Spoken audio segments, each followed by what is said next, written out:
Internet एक्सप्लोरमा select गर्ने र www.hanabank.com type गरेर सर्च गर्ने। अंग्रेजी भाषा छान्ने। लग अन गर्ने। युजर आइडी र पासवर्ड 6 अङ्कको राख्ने।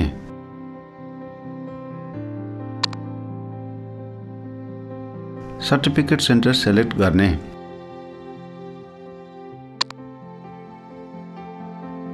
Certificate copy to smartphone select गर्ने।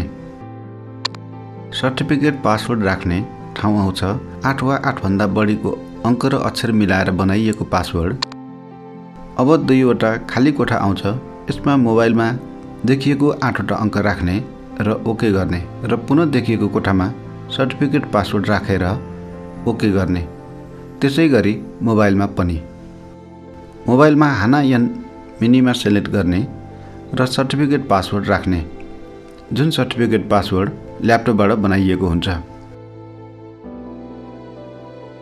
कस्टमर सेन्टर सेलेक्ट गर्ने। सर्टिफिकेट सेन्टर सेलेक्ट गर्ने। Copy CERT cert PC to phone select गर्ने।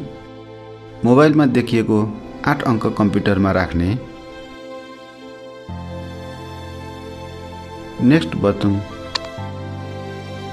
बटन थिच्ने र देखिएको कोठामा सर्टिफिकेट पासवर्ड राखेर ओके गर्ने। धन्यवाद।